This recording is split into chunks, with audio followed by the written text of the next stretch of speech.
शांति। आपका प्रश्न है, कैसे सहज विधि द्वारा भाग्य विधाता को अपना बनाकर भाग्य श्रेष्ठ बनाए, ये समझना है। उत्तर है, पहले तो ये समझना पड़ेगा कि भाग्य विधाता कौन है और कैसे भाग्य बनता है, इसकी विधि क्या है। तब हम अपने भाग्य को बदल सकते हैं। तो भाग्य विधाता अर्थात स्वयं परमात्मा शिव और श्री कृष्ण की आत्मा, ये दोनों में अंतर क्या है, ये समझना बहुत जरूरी है, जिसको हम बाप दादा कहते हैं। तो श्री कृष्ण कैसे इस सृष्टि पर आते हैं, कैसे पाठ बजाते हैं और 84 जन्म के बाद वो फिर से कैसे ब्रह्मा बनता है, जिसको कहते हैं ब्रह्मा की नाभि से विष्णु निकले और विष्णु की नाभि से ब्रह्मा निकला। तो ये राज है। तो जब तक हम ये दोनों में अंतर नहीं समझते कि भगवान वास्तव में है कौन, तो भगवान अर्थात परमात्मा जो इस सृष्टि पर जन्म मरण के चक्कर में नहीं आता, वो कभी भी जन्म किसी व्यक्ति द्वारा नहीं लेते, लेकिन वो खुद अवतरित होते हैं और उसका भी समय है। और अवतरित होकर ये जो विधाता बनने की माना खुद का भाग्य खुद लिखे, कैसे कैसे भाग्य को बदले, वो विधि बताते हैं। और इसके लिए वो अवतरित होकर ब्रह्मा द्वारा माना श्री कृष्ण की ही आत्मा उसके अंतिम जन्म में जब वो ब्रह्मा बनते हैं, तब वो उसके मुख द्वारा हमें रास्ता बताते हैं कि कैसे हमारे संचित कर्म भस्म करके आत्मा को फिर से शक्तिशाली बनाकर सर्वगुण संपन्न, सोलेकला संपूर्ण निर्विकारी बने और स्वर्ग में श्री कृष्ण के साथ कैसे आए। इसके लिए ही तो 7 दिन की ये शिविर होती है कि कैसे हम पॉजिटिव बने और मेडिटेशन करें। जब तक ये राज नहीं समझते, तब तक हम श्री कृष्ण के साथ नई दुनिया में आ नहीं सकते, क्योंकि हमारे विकर्म ही नहीं विनाश होंगे। इसीलिए आज ये भी कहा कि बाप और दादा दोनों का क्या कनेक्शन है। भले वो मुख यूज करते हैं साकारी, लेकिन पढ़ाने वाला तो निराकारी है।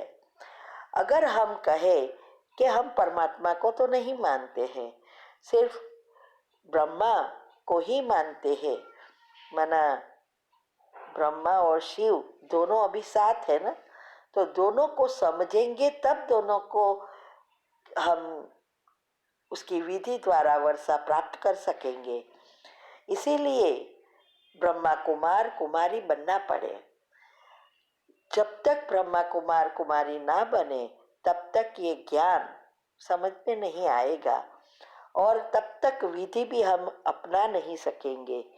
इसीलिए पहले ये बातें समझकर भगवान को माना भाग्य विधाता को अपना बनाना पड़ेगा। और भाग्य विधाता ब्रह्मा द्वारा भाग्य बांट रहे हैं।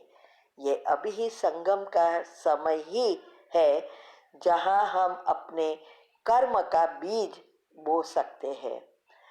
कर्म का करने की सीजन नए चक्र 5000 साल का जो आने वाला है, उसका बीज अभी भरना है, बोना है।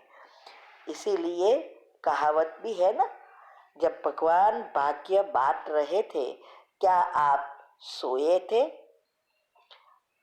सोने का अर्थ यहाँ यह है अज्ञान रूपी अंधकार में सोना। तो इसीलिए अगर हमें अपने भाग्य को श्रेष्ठ बनाना है तो इसको भाग्य विधाता को जानकर अ, उसको समझकर उसकी बातों को मानना है। तब हम विधि द्वारा सिद्धि प्राप्त करते हैं।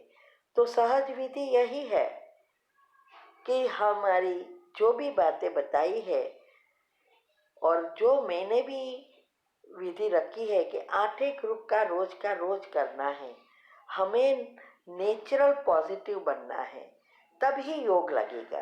तो योग लगेगा तो विकर्म विनाश होंगे, और विकर्म विनाश होंगे तो हम हमारा भाग्य बदल सकते हैं।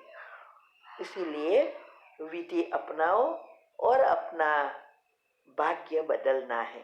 तो ये बाबा तो अनेक प्रकार की विधि बताते हैं, जिसको जो विधि सही लगती है उस अनुसार वो आगे बढ़ते हैं। तो हमें भी हमने जो किया वो आपको बता रहे हैं, और आप वो करेंगे तो सर्व भाग्य के खजानों से भरपूर होकर नंबर 1 में आ सकेंगे। ओम शांति। आपका प्रश्न है कि आपकी जॉब बहुत अच्छी है और बेटा भी पढ़ रहा है और बड़ा भी अब आईटी इंजीनियर की एग्ज़ाम देने वाला है। अगर वो पास हो गया तो क्या पढ़ाई का खर्चा देना होगा? उसने कभी भी मुझे कोऑपरेट नहीं किया है। मेरा जॉब इतना टफ नहीं है, लेकिन शरीर वीक हो गया है। मानसिक शक्ति बढ़ानी है, यह अब समझा। शरीर के लिए तो सात्विक भोजन ले रही हूँ, लेकिन अभी भी पहले जैसी स्थिति नहीं बन रही। तभी सोच रही थी क्या गवर्नमेंट पेंशनेबल जॉब छोड़ना सही होगा या नहीं। उत्तर है, देखो आपने इसके बारे में पहले भी बहुत बार प्रश्न पूछे हैं और हमने उत्तर दिया है। आपने आपके बेटे की सारी कहानी भी बताई है। तो मैंने क्लियरली आपको कहा है कि पहले तो आपकी बीमारी का कारण आपके जीवन में आई परिस्थितियों का चिंतन करके आपने ही बढ़ाया है, और इतने में अभी बेटे भी आपकी नहीं सुन रहे हैं, आपके विरोध में हैं। तो फिर ये बीमारियों का घर हो गया है आपका। इसीलिए अगर अवस्था बनानी है तो पहले ज्ञान को अच्छी रीति समझो कि देखो जैसे आपका बेटा आईटी हो रहा है तो वो भी कमाएगा ना, तो वो अपने पाँव पे खड़ा रहेगा, तो उसको आगे बढ़ने की वो पढ़े और आगे बढ़े। और 8 में जो बेटा है, अगर वो पढ़ना चाहता है, जब तक उसकी एज नहीं है तब तक आपको देना है, लेकिन फिर भी वो कोऑपरेट नहीं है तो आपके सास ससुर है, उसके पास आप छोड़ सकते हैं। दूसरा, जॉब छोड़ने की जो बात आप कर रहे हो, तो मुझे ये जानना है आपकी जॉब अगर कंप्यूटर की है, ऑनलाइन जॉब कर सकते हैं, ऑफिस में जाने की ज़रूरत नहीं है, तो घर से ही करो ना। आपने तो जीजीआरसी में भी घर लिया है, तो वहाँ से भी बैठे बैठे कर सकते हैं। जॉब छोड़ने से आपकी अवस्था बनेगी ये नहीं है, आपका चिंतन बदलना है। और उसकी विधि मैंने बताई है ना कि 8 ग्रुप का रोज करो। तो जॉब छोड़ने की बजाय सेवा में लगाते जाओ ना, तो वो सेवा आप पुरुषार्थ कम होगा, लेकिन दुआओं से आपको सब कुछ ठीक होगा। क्योंकि हमारे जीवन में बीमारी या प्रॉब्लम आती है, वो हमारे सूक्ष्म शरीर में पाप कर्म है। तो वो पाप कर्म के लिए जब हम दुआ कमाएंगे तो ऑटोमेटिक पुरुषार्थ जो भी हम कर रहे हैं उसमें हमें सफलता मिलेगी। इसीलिए आप पहले चेक करो कि आपके पास कितने पैसे हैं, क्या ब्याज में आप रह सकेंगे या पेंशनेबल है। अगर आप जल्दी छोड़ दो तो आपको पैसा मिलेगा हर महीने, वो हर महीने जो भी पैसा मिलेगा क्या इनफ है, ये सब आपको चेक करना है ना। अगर आप मुझे डिटेल ये देते तो मैं चेक करके आपको बताती, तो वो आपको चेक करना है। और बेटे वैसे भी आपके दोनों बेटे तो आपकी सुनते ही नहीं है, ऊपर से आपको बोलते हैं, तो ये मोह निकाल दो ना। लास्ट टाइम भी मैंने कहा मोह निकालो और उसके नाम पर कुछ नहीं करना अभी, नहीं तो आप कहाँ की भी नहीं रहेंगे।